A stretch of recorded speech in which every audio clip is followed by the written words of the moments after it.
పౌష్టికాహారంతో వ్యాధి నిరోధక శక్తి పెరుగుతుందని, ఆరోగ్యంగా ఉంటామని జెడ్పీ చైర్పర్సన్ బోయ గిరిజమ్మ అన్నారు. అనంతపురం కలెక్టరేట్లో పౌష్టికాహారం మాసోత్సవాల్లో భాగంగా ఒక ప్రత్యేక అవగాహన కార్యక్రమాన్ని నిర్వహించారు. ఈ కార్యక్రమంలో MP Ambika Lakshminarayana, ZP chairperson Girijamma, deputy mayor Vasanthi, సాహిత్యాలు పాల్గొన్నారు. గర్భిణీలు, బాలింతలు, చిన్నారులకు పౌష్టికాహార మహోత్సవాలపై అవగాహన కార్యక్రమం నిర్వహించారు. ఏ సమయంలో ఎలాంటి ఆహారం తీసుకోవాలన్నా దానిపై అవగాహన కల్పించారు.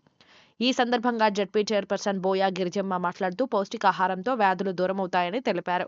రాగులు, సజ్జలు, జొన్నలు, చిరుధాన్యాలు ఎక్కువగా ఉంటే ఆహార పదార్థాలను తీసుకోవాలన్నారు. పౌష్టికాహారాన్ని ఆహారంగా తీసుకోవడం వల్ల రక్తహీనత, పౌష్టికాహార లోపాన్ని నివారించుకోవచ్చని తెలిపారు. ఫలితంగా వ్యాధులకు దూరంగా ఉండవచ్చునని చెప్పారు.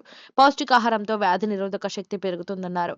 ఆరోగ్యంగా ఉంటామని చెప్పారు. తొలుత ఆకుకూరలు, కాయగూరలు, పండ్లతో పాటు పౌష్టికాహార ప్రాముఖ్యతను తెలుపుతూ ఒక ప్రదర్శన కూడా నిర్వహించారు. అనంతపురం జిల్లాలోని కలెక్టరేట్లో పోషణ్ అభియాన్ కార్యక్రమం 2024 ఇక్కడ ఏర్పాటు చేయడం జరిగింది. అంటే ప్రతి ఒక్క మహిళ కూడా పోషకాహారం ఉన్నటువంటి ఆహారాన్ని తీసుకొని మంచిగా ఈ సమాజంలో తిరగాలనే ఉద్దేశంతో కేంద్ర రాష్ట్ర ప్రభుత్వాలు ఈ కార్యక్రమాన్ని ఏర్పాటు చేశాయి. మరీ ముఖ్యంగా కూడా గర్భంతో ఉన్నటువంటి మహిళలకు, అలాగే చిన్నపిల్లలు కలిగినటువంటి మహిళలకు, కిషోర బాలికలకు కూడా ఈ కార్యక్రమాన్ని ఏర్పాటు చేసి వాళ్ళకు ఒక అవేర్నెస్ లాగా కూడా చేయడం జరిగింది.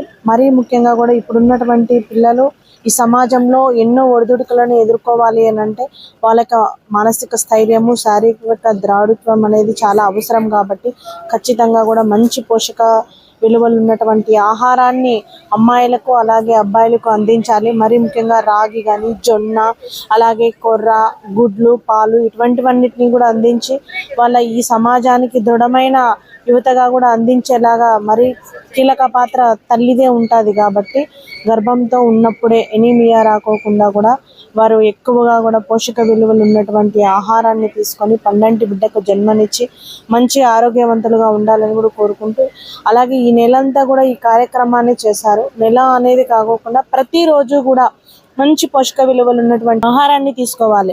ఇంటికి దీపం ఇల్లాలు అన్నారు కాబట్టి ఇల్లాలు ఆరోగ్యంగా ఉంటే ఇల్లంతా కూడా ఆరోగ్యంగా ఉంటుంది. కాబట్టి ప్రతిరోజు కూడా టైం టు టైంకి ఆహారం తీసుకోవడము, ఇలాంటి పోషక విలువలు ఉన్నటువంటి ఆకుకూరలు, గుడ్లు ఇటువంటివన్నీ తీసుకొని మెరుగైన ఆరోగ్యాన్ని పెంపొందించుకోవాలని కూడా చేస్తూ ఉన్నాము. ICDS వారు ఈ కార్యక్రమాన్ని చాలా చక్కగా కూడా నిర్వర్తించారు. ఈ కార్యక్రమంలో అసిస్టెంట్ కలెక్టర్ వినూత్న గారు కూడా పాల్గొనడం జరిగింది. డిప్యూటీ మేయర్ గారు, అలాగే అనంతపురం ఎంపీ గారు కూడా పాల్గొన్నారు. మహిళలకు మరొక మారు కూడా ఈ సందర్భంగా తెలియజేస్తా ఉన్నాము. పోషకాహార లోపంతో ఆరోగ్యంగా క్షీణించేదానికంటే పోషక విలువలు ఉన్నటువంటి ఆహారాన్ని తీసుకొని ఆరోగ్యవంతులుగా ఈ సమాజంలో తిరగాలని కూడా కోరుకుంటాము.